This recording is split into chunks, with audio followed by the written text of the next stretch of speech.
All right. Today I'm recording an episode about depression. This is going to be my first episode, hopefully. Obviously, I have the teaser episode, but aside from that, this will be my first official long episode. If it's too long, it'll be 2 parts.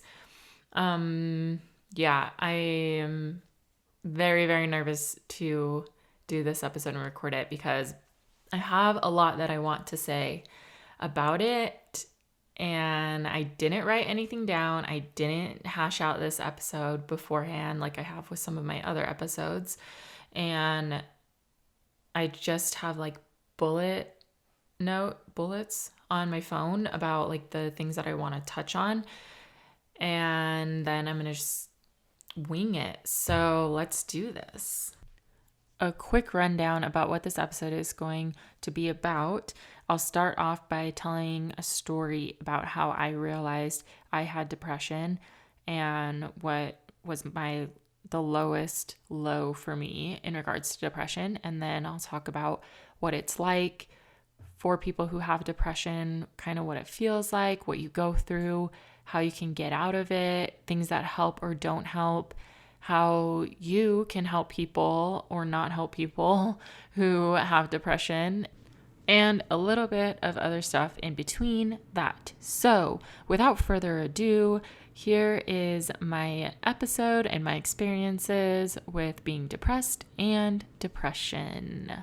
So I'll start by saying everything that I say in this episode is really just my experience with it. So if you have depression and you're like, that's not what it's like for me, yeah, it's not, because it's different for everybody.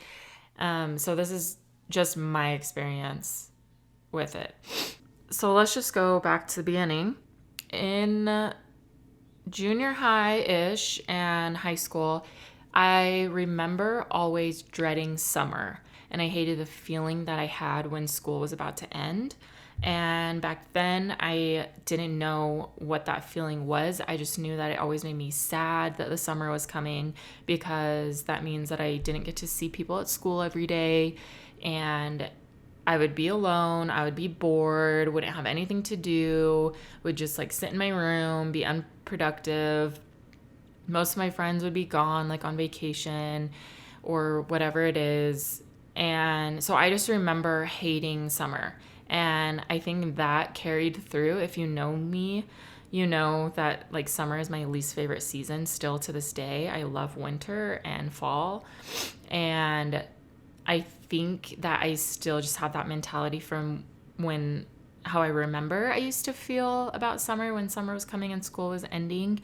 And looking back now, that was depression. And I had no idea back then. Like, to me, it was just like, oh, I hate summer. I don't know why everyone likes it. It makes me so sad. And this weird feeling that I don't know where to put these feelings. And yeah, those are all like signs of depression. But I wasn't formally diagnosed with depression until my senior year of high school / summer after high school.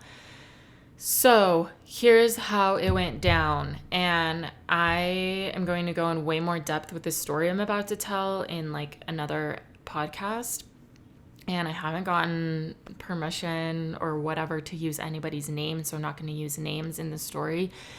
And this is one of my fears about this podcast, is saying how I felt in a certain situation, but that's not other people's point of view or how it is from another person's story. And I'm scared of them listening to this episode and being mad at me. So whatever, because this is my podcast and this is my story and how everything that affected me. So senior year of high school, I had like 3 best friends. One of them was a boy. 2 of them were girls. I'm going to try to make this story actually pretty short because it's pretty long. But one of the girls and the boy dated my junior year of high school. And I don't think I was like really best friends with them at this point. I was best friends with the girl, but the boy I had never really hung out with him that much. And then the boy and the girl broke up at some point. I don't know. Then I became really close with the boy, and like all the way through my senior year, we were like best friends. And I remember thinking like I want to date him because we're like so compatible, and I hung out with him all the time anyway. But he had dated my best friend, so there was like this, girl code or whatever you want to call it.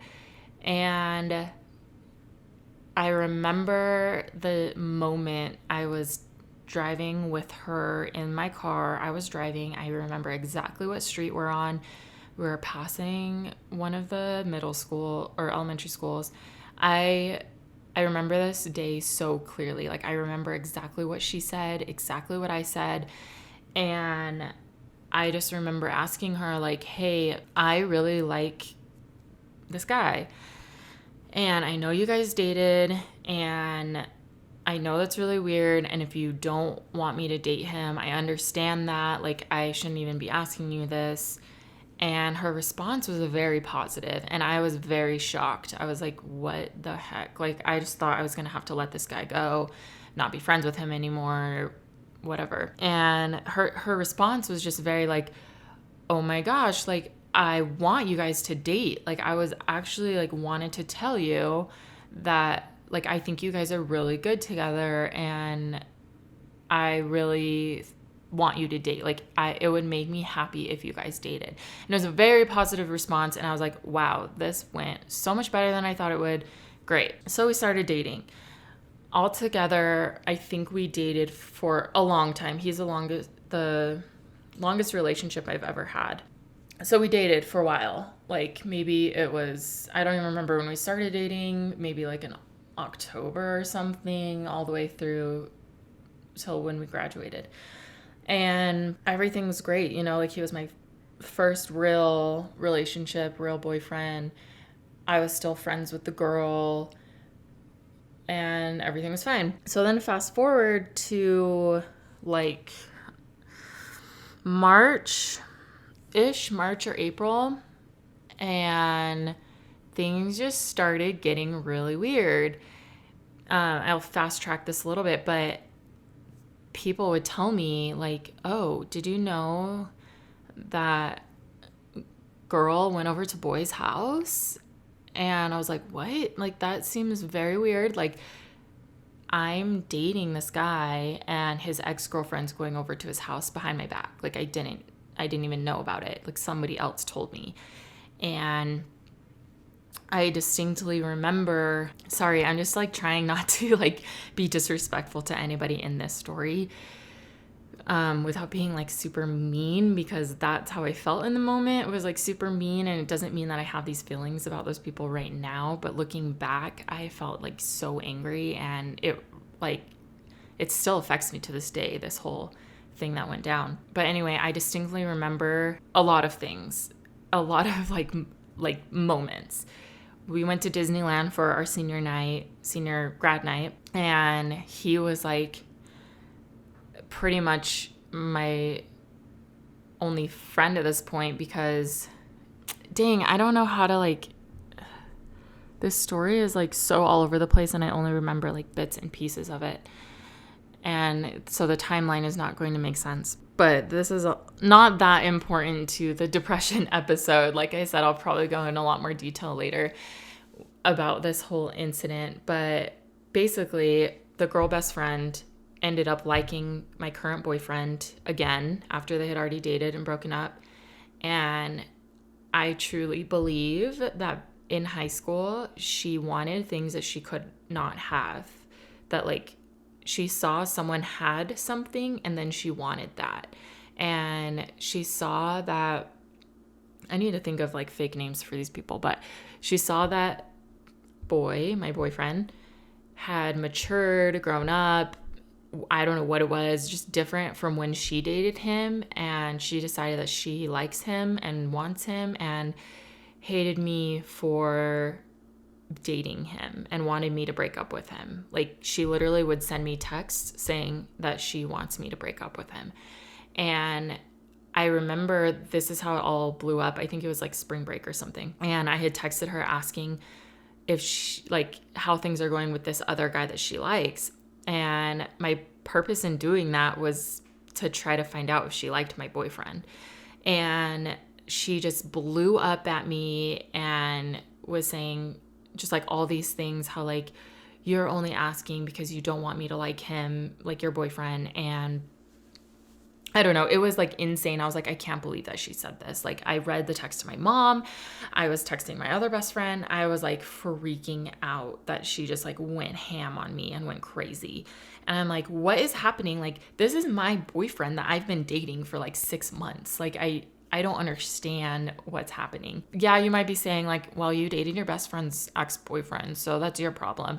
But let's just remember that I'm in high school. I had not matured in my mind yet. And she said that it was okay. So anyway, basically me and her were not friends anymore. We hated each other. It was like horrible. And then things just kept happening. So we went to grad night to Disneyland, and me and him my boyfriend, were the only, like, it was just me and him the whole night. Everyone else had like groups of friends, but I felt so isolated from my other group of friends because she was friends with those people. And so like she was hanging out with all of them. And so me and I'm just going to say Jack is his name. Okay. So me and Jack were just like so isolated from everybody else. I felt isolated. I felt really awkward because I wanted to hang out with my other friends, but I couldn't because she was there and she hated me and she liked my boyfriend, and just, it was a mess. So then I think at one point she started crying, and throwing a fit. And when I would hold Jack's hand or something, she would get mad. And just like when I did normal things that girlfriends do with boyfriends, she would just get angry. And he was so nice and didn't want to make any confrontation or make anybody mad that he would go over and talk to her and try to like make her not mad anymore. And that pissed me off. And I was like, why do you care? Like, I'm your girlfriend, not her. This is all like typical high school stuff.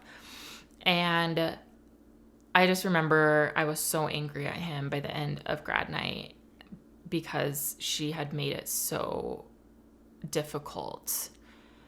And that was like one of the incidents. Another incident was at prom when like I think they danced. I think her and Jack like actually had a dance together, and we were all in the same group at this point, so maybe we were still friends. I don't remember the timeline of things, but it was just very awkward, and I knew that she liked him, and it was just really weird.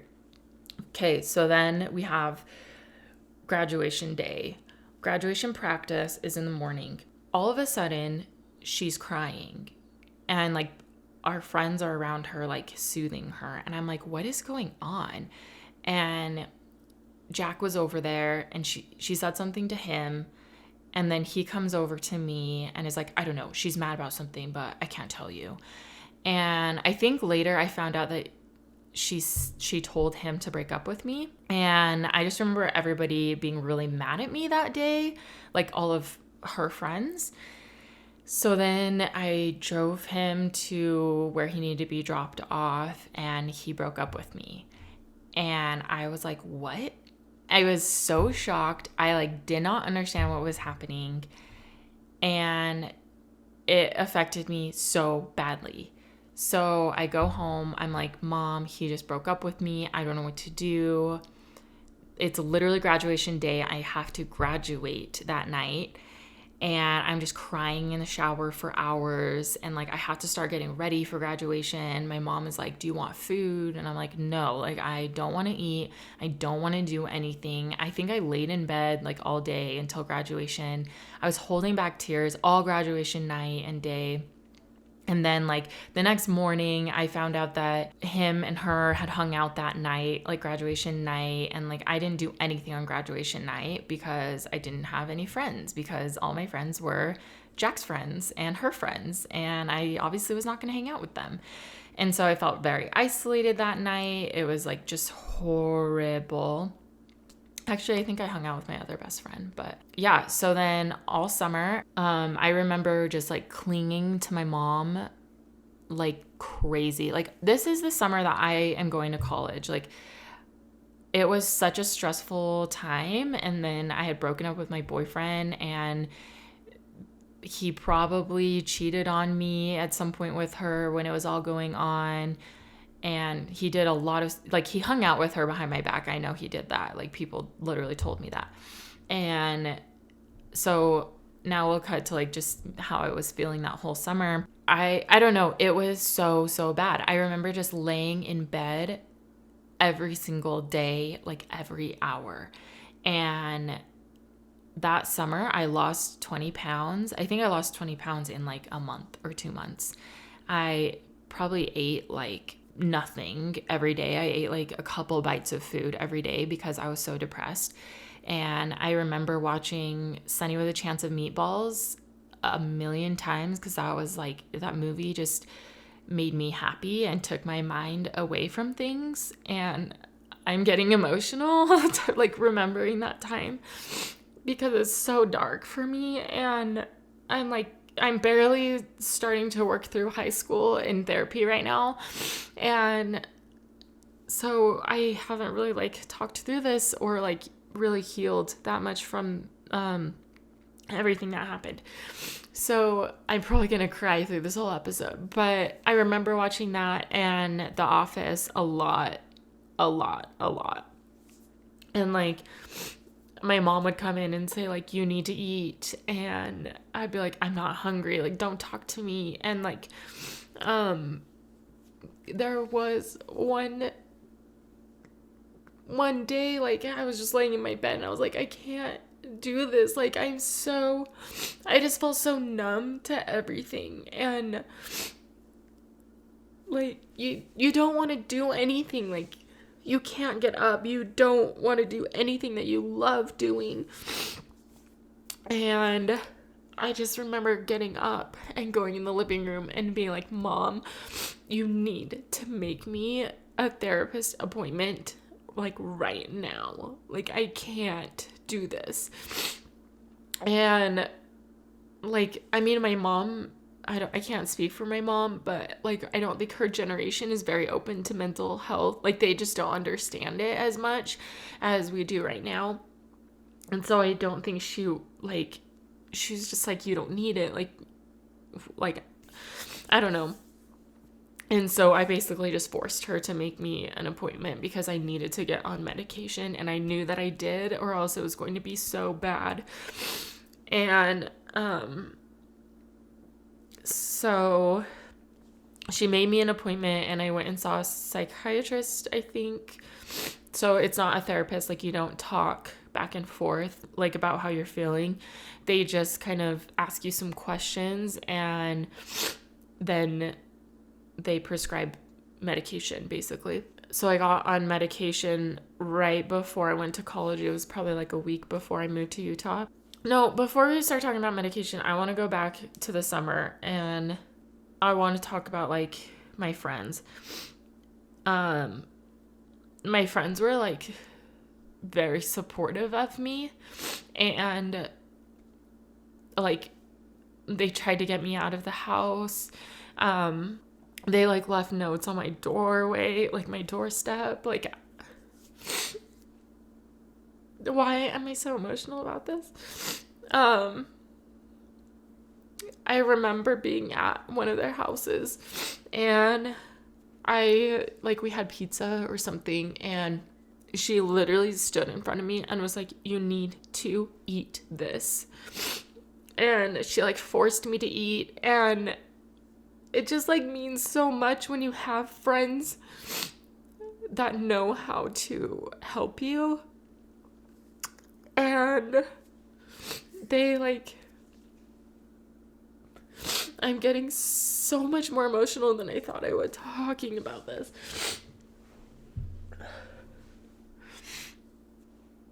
They would invite me out to do things, and my main thing was like, I hated being alone. Like, I did not want to be by myself in my room. So I would go with my mom to work and like just sit in her office. And talking about it and looking back on it, I feel so like pathetic. And I remember my mom like was starting to get mad with me doing that, because she's like, you're going to go to college. Like, I'm not going to be here forever. Like, you need to be by yourself, and you're going to move 8 hours away. And that like made me so mad. I like remember I started crying when she said that, because I was like realizing that I actually am going to college, and I won't like be around my mom anymore or like my friends, and I'm not going to have any friends there because I didn't know anybody at the school. And it was just like a very scary time. And I followed my mom around like a puppy dog. Like, I never left her side, and it was like so bad. And the same thing with my friends. Like, I just always wanted to be doing something to keep my mind off of it. But then there were the times I was just like by myself, alone, laying on my bed, watching The Office for like all hours. Like, I would get up and take a shower or something and then go right back to it. And I literally don't remember eating like at all. And I look so unhealthy in those pictures. Like, when I look back at them, I'm like, oh my God, like I look so unhealthy. And I was unhealthy because I was depressed. And that whole experience, like, it sucks that I had to have such a traumatic experience happen to me to assure me that I had depression, pretty much, and to like verify, like, yes, you have depression, obviously. And that at that time, that's when I started looking back and being like, yeah, I all of these things of me hating the summer were signs of depression this whole time. But I always just thought it was because, like, well, I'm not, like, I don't have friends during the summer because I don't go to school every day and see them. So then I went to school, and for some reason, I don't know if my psychiatrist told me to do this or where I got this idea from, but I felt like I had to tell my roommates that I had depression. And I think it's because it was so bad that I was like scared of if I go back to how I was like a month ago, and like laying in bed, skipping classes. If that happened, I wanted them to know why, I think. So I remember telling, like, the first couple days that we moved into the dorms, I was like, hey, well, I have depression. I'm on medication. I just want you to know. And I also remember Shannon, who's one of my best friends right now. She is actually like the first person I met at SUU. And she lived down the hall from me. Ew, that was like a disgusting throat bubble thing that happened. She lived down the hall from me, and so I remember telling her and her roommate Marisa about it too. And I remember saying, like, hey, I have depression, I'm on medication, but I need you guys to make me do things. Like, I can't be by myself alone. Like, make me go out and do things. And yeah, the medication really helped. And I was on medication. I don't remember like specifically when I was on medication or when I was off medication, but I do know that I went on and off of it several times throughout my whole like college journey. I don't know why I call it that. My whole college years. Because I would get so good where I'm like, I don't need to be on this medication anymore. And back then, that was 2011. So it wasn't that long ago, but I felt like it was still embarrassing to have mental health. The way that people reacted to it was very standoffish, and they're like, oh, kind of like, oh, like, that's something we don't talk about. And like, why'd you tell me that kind of thing? And so the fact that I was on medication for this mental health embarrassed me a lot. And so when I felt like I was good, I would get off of it. And there were times, I'm starting to think that maybe Wellbutrin wasn't the first medication that I was put on, because I do remember trying like a million different ones before finding one that worked, and Wellbutrin is like the only one that does work for me. And then every doctor I went to after that, I was like, no, put me on Wellbutrin. Like, I know that that works for me, and I don't want to try anything else, like, because I need this medication right now. I just knew, I don't know how to explain it, but I just knew when I needed to get back on my medication, and it was usually because of a trigger. And I'll talk about my triggers right now. My triggers for anxiety and depression are pretty similar, but for depression especially, it's like abandonment or isolation, which usually coincides with relationships. And so I have a period in college that I call like the dark times, because it was like about 3 years that I did not have any close friends. And that was as a result of my sophomore year roommates kind of abandoning me and leaving me. And of course, they don't see it like this. Again, I don't want to say anything bad about anybody, but there was like a huge just blow up between me and one of my roommates, and it kind of divided the apartment. And I'll talk about all of that in another episode too. But basically the next year some of us were looking for a house together, and I think I was going home for the summer, or I don't know, I was leaving, so I needed to find a house like right away. So I just found this house, and I was like, I'm moving in here, you guys can move in or not, and signed the contract. And they found other housing arrangements. Basically, I felt so isolated from them, and I mean, they were all my best friends, and then I didn't live with them anymore, and I thought that everything was going to go right back to how it was when we lived with them. Like, I was still going to just go over to their house all the time and hang out with them. And short story, for this one incident that happened, I had made plans with, she was my best friend at the time, and we made plans to like hang out on a Saturday or something like that. And so I woke up Saturday morning, I was like, hey, when are you coming over? She didn't respond for a couple of hours, or like a couple hours went by, and I still hadn't heard from her. And then so I like texted her again. I'm like, hey, are we still hanging out? She didn't respond. So I called her. She didn't answer. Then I called like some of her roommates, and she was living with like 3 guys, and then the girls that I had lived with the previous year, and nobody was answering. And it got to the point where they were like screening my phone calls. Like, it would ring one time and then it would go to voicemail. And I'm like, why is everyone ignoring me? And that feeling of isolation is so awful, and it's so triggering for me. And I'm going to start crying again, probably, because it's one of my triggers. But just that feeling so alone, where like your friends who you think love you so much, they do anything for you, are ignoring you and literally do not want to hang out with you. And even though they made plans with you to hang out. And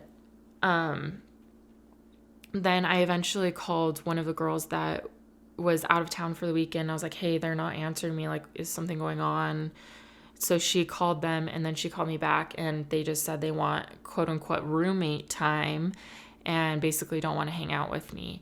And at that moment, that's when I realized I have to move on. They aren't my friends anymore. Like, of course they're my quote unquote friends, and like, I still talk to them, like there's no bad blood, but like at that moment I was like, yeah, they're not as good of friends as I thought they were. Like, people don't do that if they're your friends.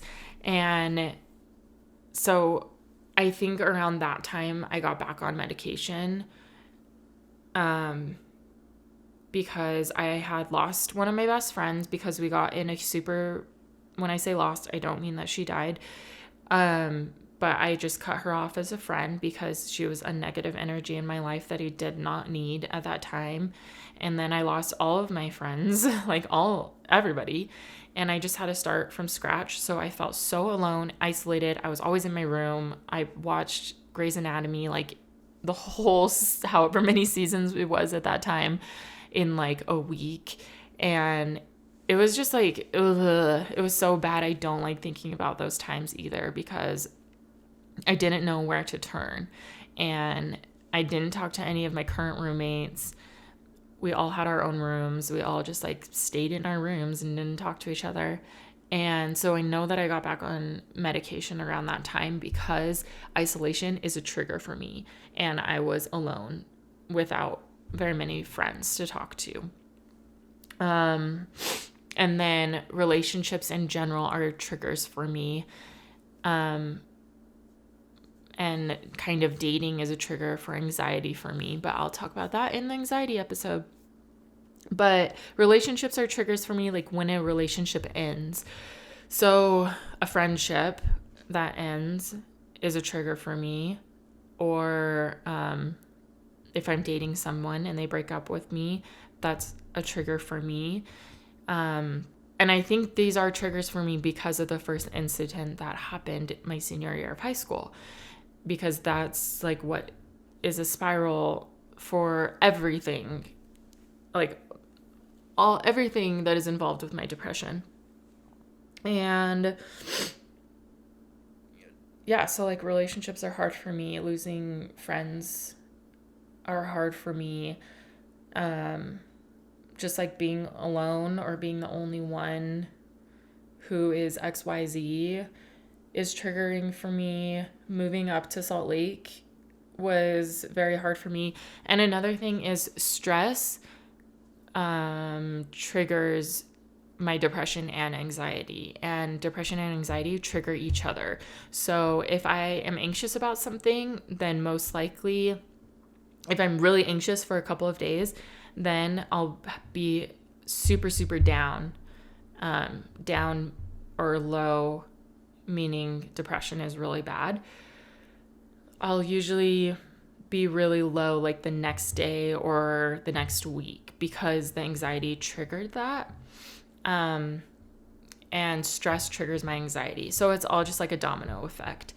And moving up to Salt Lake was so stressful for me. In fact, the whole year of 2018 was very stressful for me with like graduating, finding a job, moving up to a new city, just getting adjusted to everything, finding an apartment, buying a new car. All these things that I did were so stressful, and my anxiety just spiked so much. And I did have some lows, but I have never, ever, ever been as low as I was that summer before college. And I am so thankful for that because I'm so scared to ever, ever, ever go back to that point. And there have been times when I'm like, oh my gosh, like I'm getting close to like being back in that spot, and then I need to change something.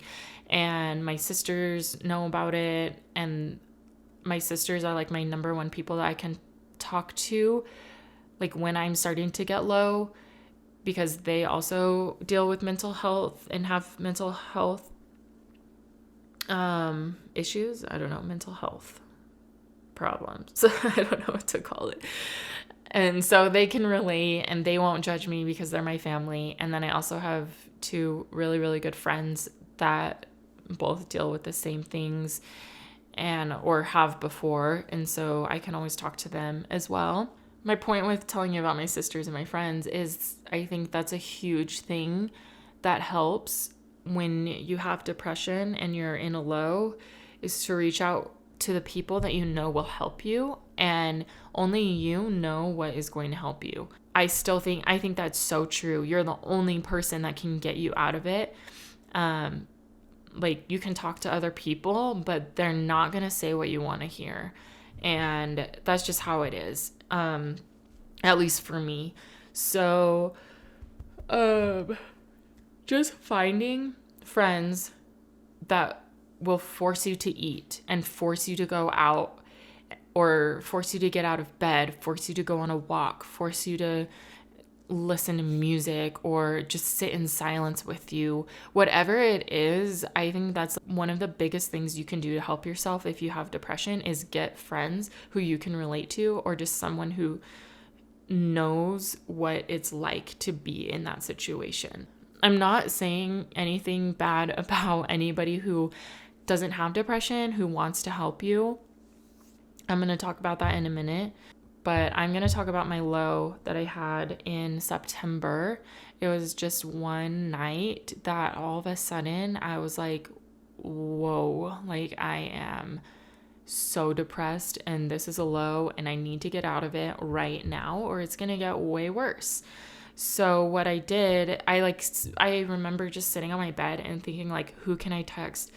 I want to text Shannon, but no, I'm not going to text her. I want to text Sarah, but no, I'm not going to text her. And I think I texted my friend Megan and my younger sister, and those are the only two people I texted, and they were not responding to me. And so that kicked in one of my triggers of isolation, thinking that they are not responding to me, so I'm alone. I hope that isolation trigger makes sense, but anyway, they weren't responding, and I'm like, okay, I need to get out of this myself. And so showers are something that are very helpful to me. I don't know where that came from. I don't know why. But if I need to feel better, I take a shower. And I'm sure my roommate hates that because of our water bill.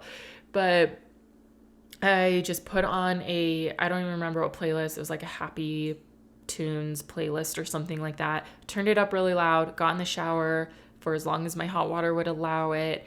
Then I got out and then I tweeted this. And I actually went back and found this tweet from September. So I'm going to read it to you. I haven't read it since I wrote it.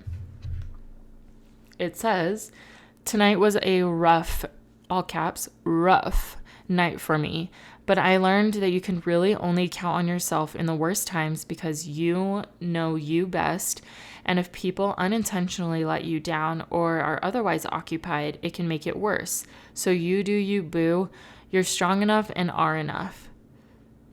That's the first tweet that I sent out. And so I was talking about like my sister was busy and couldn't text me back. So she's unintentionally letting me down, like just because she was temporarily unavailable. When you have depression, you think that people are purposefully doing these things to you, even though in the back of your mind, you know that they aren't doing that, but you feel like personally attacked by it. So then I started the thread. And I said, sorry, here's a thread on how I felt tonight. I don't care if you read it because it's mostly for myself. On the Jen Gotch scale of depression, listen to Jen Gotch is okay sometimes. She also talks about depression and anxiety on her podcast. So I say on the Jen Gotch scale of depression, 7.8 is the best. 10 is manic. I was probably like a 4.3, but felt like a 3.6. 3 is the worst I've ever been. So this scale, I was saying 3 is the situation I was in the summer. The summer before college was a 3. And Jen Gotch explains it way better. I think 1 is like suicidal, like the point of the act of it. 2 is very bad, like you need immediate help, like you need to call a support line or something. And then 3 is right before that where you're numb and you just can't move. You want to be in bed, but you don't want to be in bed. You can't do anything that you like doing. And then it just goes up from there. So I'm saying I was probably a 4.3, but felt like a 3.6. The tweet continues. I texted a few people, very few, like 3 people, and none of them were responding, which put me into a more panic/depressed state. Borderline, quote, no one can help me with my problems, unquote. I went through a zillion people, even only people I know on Twitter that I could reach out to, but didn't, because I went through scenarios in my head of how they would respond, which all resulted in them not knowing how to respond in a way that would actually make me feel better and calm me down, which is not their fault. I could only think that everyone would get weird and awkward in my depressed cry for momentary help. Then I got angry because everyone on Twitter or wherever always subtweets to friends and loved ones saying they are always there for them and please, please reach out if you need someone. But would they even know what to say if I reached out and needed them? For the record, I'm not at a 4.3 anymore. I'm at about 5.4, which isn't too bad. Anyway, I then told myself, quote, you know how to get yourself feeling better and you can only rely on yourself right now because it's already in your head that no one else can help, and no one was responding to my texts. So I lit a joy and happiness candle, put on a happiness indie playlist, and took an hour-long shower. And if that didn't work, I would have gone on a walk or driven up the mountains, and that's what makes me feel better. I need every single person to know that I am there for you, and if you don't feel like reaching out to me or anyone else, then know that you can get yourself out of hard ruts. You're a strong man or woman and can do things you don't know you can yet. What will make you just a tiny bit happier? Playing music, lighting a candle, playing with your dog. Just do one small thing to move you in the direction of feeling better and go from there. I love you guys, and that's all I have for tonight. That was my tweet, my long tweet, and I'm really glad that I did tweet that because it put into words exactly what I was feeling at that moment. And so I'm going to go back and talk about something really quick. So I said in here about people that tweet that they're always there for you and to reach out when you are feeling alone or something like that. And I don't know why it makes me so mad when people tweet that. And obviously I tweeted it too, in this thing. But I just urge people to not say that unless you mean it, because I have had several people, I talked about this in my intro, I think, several people that I know have committed suicide, and I don't know why, but every time someone commits suicide, people tweet, mass tweets saying, you're not alone, you're loved, reach out to me, I'm always here for you, you can talk to me, etc., etc., etc. And I don't know why those tweets bother me so much. I don't know if I'm the only one. I don't know if a lot of people feel like this, but they just make me mad because I don't know if they really mean it. And if you are a person that has tweeted those things before, that's fine. But just mean it. You need to be prepared for someone who is in such a low that they need to talk to someone, which is I think if you need to reach out to someone, especially a stranger, or not even a stranger, but someone you don't really talk to that much, you're at a low where you need someone to pick you up and carry you. And I don't think people realize that when you tweet that stuff, at least me, people with depression really read into that, and they really put that in the back of their mind, oh, so-and-so tweeted this. If I ever need someone, I'm going to text to this person. And you need to be prepared to respond to that person and help them. You can't just throw out these invites, because depression is so serious and being low is so, so hard to get out of by yourself. Even though I did say that you're the only person that can really get you out, and I believe that, but it's nice to have support. So just be ready. If you tweet that stuff, you need to be ready to show that love to that person and show that support to that person, not just say, hey, generally speaking, all of you people that are reading this are loved and you're not alone and you're not isolated. Okay, but you didn't invite me to this party, so you're actually saying that I am isolated from you, or whatever it is. So you need to be actively showing that your tweet is, or you saying that is true. That's why it bothers me so much. You need to just show that if you're going to tweet it, or be ready to respond and know how to respond to someone when they're coming to you when they're low. I think I've repeated same thing like 20 times in the last 10 minutes. From someone who has been in a low, I've texted people and people have responded saying, I don't know how to help you. I've had that response before, and that's fine for me, because if I'm texting someone that is going to respond to me, I usually know that they're going to say that back to me, because I know that they don't have experience with depression. But I've gotten that response where like, I don't know how to help you, or I'm sorry. I've gotten that response before. And then I've also gotten helpful responses. I mean, I'm not saying those aren't, I mean, they're not really helpful.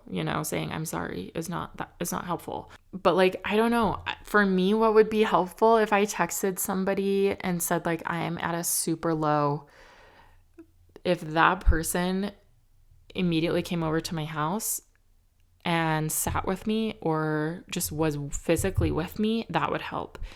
Or if they just knew, usually I only text people that are very close to me. So they usually know what I like and what I don't like, or like what makes me happier. So they'll like tell me, go on a walk right now, or do this. But like I said, there's not a lot of things that other people can do to help you. You kind of just have to ride the wave until it's over. But like I said in my tweet, just do things that will push you in that direction of getting out of that wave. So just listening to music that uplifts you, or watching a show that takes your mind off of it, keeping yourself busy, and all of these things are, I don't know. When you're in a super, super low, none of that is going to help you. And just being in a low, like a 3, I remember literally nothing would get me out of it. And I would just try to do things to move me towards that. So a friend would invite me out, and even though I hated it and did not want to go out because I was so depressed, I forced myself to go out, because you're getting fresh air, you're doing what you need to do. So anyway, I'm trying to think of other things that people can say to someone who's in a low that will help, but honestly, not a lot that I can think of.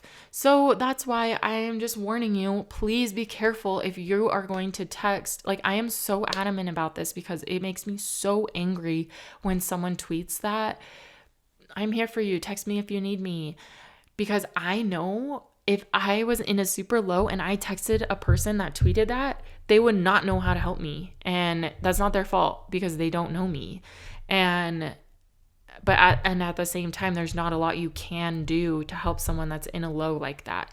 And I almost think it's like continuous stuff that you can do like throughout everything. Like in my quote unquote dark days of college, what would trigger me is seeing people that I viewed as friends having a party or a game night, or going to some bonfire or something at night, and I would see it on their Snapchat and nobody invited me. And like that happened for like 3 years, where like nobody invited me to anything, and I really felt so alone and isolated, and like I had no friends. And I told my therapist this last week that I felt like I was latching myself onto people that already had groups of friends. And that's why like I didn't get invited to some stuff, was because like they didn't think to invite me because I wasn't in their, like I'm not in their original or initial group of friends. And it's very hard to think of people like that. And it's very hard to have that mentality of like, oh, we should invite this person and this person. Because you just like, it's human nature. Like you just don't think about that. You only think about people that you see every day and you hang out with all the time. So I don't blame anybody for, at the time, of course, I was angry and did blame people, but looking back, like it's not their fault. It's nobody's fault. Yeah, the social media thing is like the last thing. And I just get like fired up every time I bring it up, because I've seen people that are like people that I know and consider friends who never hang out with me or never invite me to something. But here they are tweeting out this tweet to anybody who's reading it, saying that like they want to be your friend and they're there for you and they love you and all of this stuff that I've said over and over. But in real life, they're not, they aren't saying that. It's like words versus body language. It's like real life versus what you're saying on Twitter. And I don't know. It's just not helpful unless you really, really mean it. So anyway, if you don't have depression or have never dealt with it before, just hopefully this episode helped you understand it a little bit better.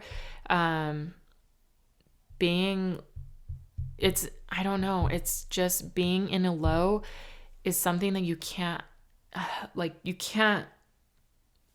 just go to the gym, like, because you don't want to get out of bed. And it's like depression is like just a huge weight that's on you saying like, no, I'm not letting you get up. And it takes every ounce of energy that you have left, which depression actually drains you a lot naturally. So it takes anything that you have left to just get out of bed. And like sometimes in the summer before college, I like didn't even shower for like 3 days because I didn't even want to get up. So it's not just like, you can't just say like, oh, just can't you do something that makes you happy? Yeah, I would love to do something that makes me happy, but depression's not letting me. So I can't just get up and go do that. But I do try when I try to recognize the signs before and say like, okay, I think if I don't fix something right now, I think I'm going to be depressed, really depressed, and in a low in a couple of days. So I need to do something now. So then I'll go on a walk or try to keep myself constantly busy for like all day to keep my mind off of the fact that I'm probably going to be depressed soon. Hopefully this episode was okay. I feel like it kind of dragged on, or I know my boyfriend story was longer than it should have been. And I hope that I said everything that I want to say in this. Hopefully it makes sense, and hopefully it helped somebody out there kind of know what it's like to be depressed and how you can help, or maybe not even help, which is okay. It's okay if you can't help somebody. Just being there for them and like really, really being there for them helps, or just being physically there with them to know they're not alone helps. Yeah, so that was the depression episode. I'm glad that I finally got this out, and thank you for listening. Bye-bye. I hope you guys enjoyed this episode of Sometimes in Shambles. The intro music was done by my friend Lucas Cathy, and the artwork was done by me, myself, Melissa. If you liked this episode, please rate, review, and subscribe, and we'll see you next time.